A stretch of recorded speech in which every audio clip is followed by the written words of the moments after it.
There's a tree in your house. Tell me about it. The tree's in my bedroom, got water in my bedroom. I want to show you how much snow Effingham County has seen today. My boot goes all the way into the snow. Some students even told us that their test was interrupted by the shooting, and police are saying that that shooting incident happened around 1:15 this afternoon in a locked car with the engine off. Experts are saying kids are so much more susceptible to heat strokes because their body temperature can increase 3 to 5 times faster than in adults. Kids are sneaking off to school bathrooms to smoke these, what's called a Juul, and it's no bigger than a pack of gum, and it has a USB port for charging. I got the records from the city of Savannah testing each water system, and it says the water is safe. But if you are still curious, you can go to any home improvement store and get one of these. It's a home testing water kit. Overall shock as to how this took place and why. The same questions the U.S. Army investigators are asking tonight. The top of our list was Abercorn and White Bluff, with more than 1/4 of the accidents ending with a trip to the emergency room. 40 to 50 trees are down on the way inside. They're waiting for Chatham County Public Works to get here, remove those trees, so the 25 people that are inside, they're all accounted for. They're all safe to get out. I'm hearing about 10 children are also inside. Deputies will be out patrolling this intersection come July 9th to make sure all drivers are on high alert. And glass was all over the patio at 6 a.m. this morning. Now at noon and tonight and this afternoon, it's completely as good as new. Those 4 teenagers are 18 and 19 years old, and they were indicted on felony murder charges last year. The somber homecoming of Battalion Chief Mac Kicklighter as he came home to Effingham County, and first responders said, we'll take it from here. Right, Don, let's break this down a little bit and see how this increase could really impact parents and their pocketbooks. Out to the airport this morning, that storm that they're getting in the Northeast could affect you. I want to show you a tweet that's coming from the Savannah Hilton Head International Airport. Tonight, local experts are sharing what kind of impact this project could have on local middle schoolers. However, it's the businesses that are bunkering down here on the island and are even bordering up. Experts say kids are getting their hands on these Juuls effortlessly through internet sales, but mostly here at gas stations. I went inside this one and checked the Juuls out. They ran about $50. You're going to be seeing a lot of that this weekend here at the Ogeechee River Seafood Fest.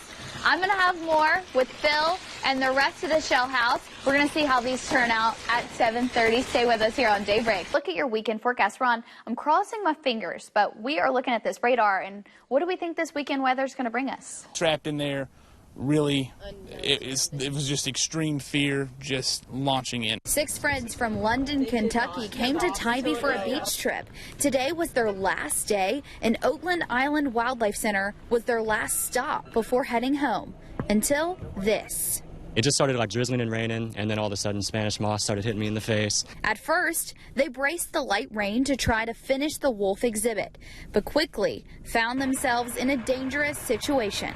Out of nowhere, it started just raining sideways, and we just took off flying. I mean, we thought that it was just a hard rain, and we would be fine. We'd just get wet, but tree limbs started hitting us in the face, branches, twigs, everything was just spinning around us.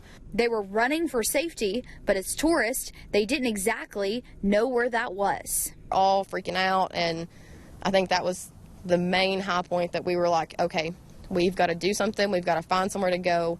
We've got to get out of here. We got to do something. But to get to that, we were climbing trees, ducking trees. We went through the marsh. Knee-deep water at points. It was a lot was going on in that time, and you don't really get to really process what's going on until you're through it. 21 Oatland Island Wildlife Center employees were there rescuing visitors and taking care of them until help arrived. But thankfully, we're very, very close-knit of friends. We're more like family than anything. I guess fight or flight took over, and we took care of one another, used our best instincts, and got to safety, and then thank goodness the employees found us. And even after the 6 found their way inside the Welcome Center, all visitors and staff had to wait over 3 hours for emergency response crews to clear close to 40 trees, blocking the entrance driveway. In a WTOC investigation tonight, Meredith Parker asked the question, did the judicial system fail Katie We These are the moments police responded to a domestic call involving, at the time, Lieutenant Robert Sasser with the Glenn County Police Department. His wife, Katie Sasser, said they were separated and he showed up threatening her and trying to kick the door down. I'm sitting down with Cheryl Branch, Executive Director of Safe Shelter, an organization devoted to protecting victims of domestic violence. In my 22 years of experience, I've never seen a situation with an abuser and a victim get better. I've only seen them get worse. Divorce papers say the couple separated in March. Then Katie Sasser called the police on May 13th after she says Robert Sasser threatened her. He was charged with 2 misdemeanors, including simple battery. A few days later, Glenn County Police Department placed the lieutenant on administrative leave after looking at the body cam footage. He did. He threatened. He's upset. Just get him off my property, please. Statistically, the most dangerous time for a victim is when he or she is planning on leaving the abuser. And that's because the one thing that that person fears the most is the person leaving it. And on June 26, 2 days before the triple homicide, Robert Sasser was in Glenn County Court for divorce proceedings. And hours later, his wife filed another police report that he was threatening her at a local restaurant with motioning gun hand signs at her. This was obviously a young woman that was terrified, and that's reflected in the court documents. The law does offer remedies. She took advantage of every remedy there was. Documents shown here. Plaintiff believes that the defendant is a danger to himself and others, and that once he is served with this complaint for divorce, his conduct will be unpredictable. Some people now question if every reported incident was taken seriously.